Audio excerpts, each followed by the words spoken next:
ഒരു കാര്യം കൂടി, ഇപ്പോൾ രാഹുൽ ഗാന്ധി പറഞ്ഞത് കേരളത്തിലൊരു വനിതാ മുഖ്യമന്ത്രിയെ വേണം കേരളത്തിന് എന്ന മട്ടിലൊരു പ്രചരണം നടത്തിയിരുന്നു. കേരളത്തിലൊരു വനിതാ മുഖ്യമന്ത്രി വേണം എന്ന് പറഞ്ഞു. അവർ സ്ഥാനാർത്ഥിത്വത്തിരിക്കുന്നത് 9 പേരേ ഉള്ളൂ കോൺഗ്രസ്. പക്ഷേ എന്നാൽ പോലും അങ്ങനൊരു അഭിപ്രായം രാഹുൽ ഗാന്ധി പറയുന്നു. അങ്ങനെയുടെ ഒരു അഭിപ്രായം എന്താ? പകുതിയിലധികം വോട്ടർമാർ സ്ത്രീകളായ കേരളത്തിൽ വനിതാ മുഖ്യമന്ത്രിയും വനിതാ പ്രാതിനിധ്യവും കുറച്ചുകൂടിയൊക്കെ കൂടണ്ടേ? വനിതാ പ്രാതിനിധ്യം കൂടണമെന്ന കാര്യത്തിൽ യാതൊരു സംശയമില്ല.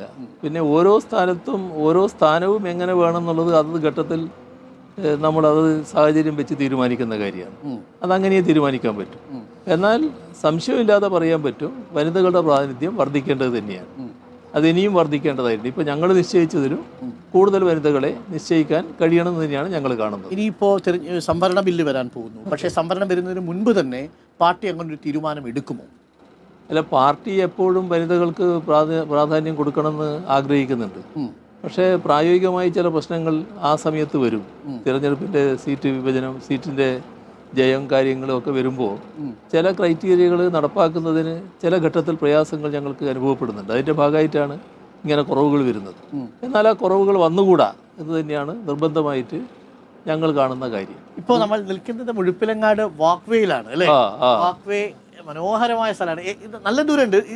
അതെ, ഇവിടെ CM നേരത്തെ വരെ ഞാൻ വന്നിട്ടില്ല എന്നല്ല, ഞാനങ്ങനെ ഇടക്ക് വന്നിട്ടില്ല. ഈ ആസ്വദിക്കാൻ വേണ്ടി ദീർഘമായൊരു വാക്ക് വേ ആണ്.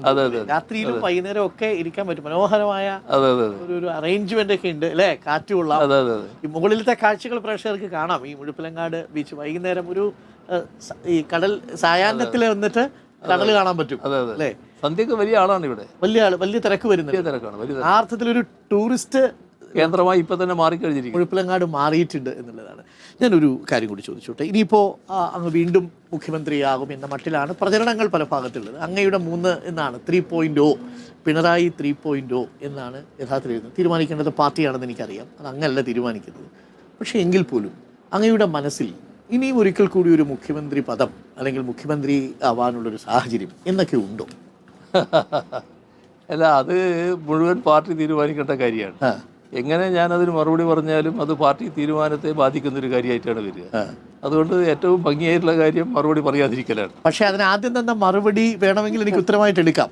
അതായത് മുഖ്യമന്ത്രി പദമോ സെക്രട്ടേറിയറ്റിലെ അധികാര ഇടനാഴിയേക്കാൾ പിണറായി വിജയനെ പ്രലോഭിപ്പിക്കുന്നത് സഖാക്കളുടെ ഇടയിൽ നിൽക്കുന്ന സംഘടനാ പ്രവർത്തകൻ എന്ന റോളാണ് അല്ലേ? അതിന് സംശയമൊന്നുമില്ല. അപ്പൊ അത് വേണമെങ്കിൽ ഈ ചോദ്യത്തിന് ഉത്തരമായിട്ട് എടുക്കാം. അതിന് സംശയമൊന്നുമില്ല. പാർട്ടി തീരുമാനിച്ചാൽ സംതൃപ്തിയോടുകൂടി മടങ്ങും.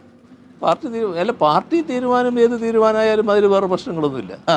പാർട്ടി തീരുമാനം എന്താണോ ആ തീരുമാനം. ഒരു പുതിയ മുഖം വരട്ടെ എന്ന് പറഞ്ഞാൽ അതിനെ ആദ്യം അംഗീകരിക്കുന്നത് അങ്ങായിരിക്കും. ഒരു പ്രശ്നവും അതിലുണ്ടാവില്ല. ഒരു തരത്തിലുള്ള വിഷമവും അതിനുണ്ടാവില്ല. ഒരു ചർച്ചയ്ക്കുള്ള വഴിയേ തുറക്കില്ല. ഒന്നും ഉണ്ടാവില്ല.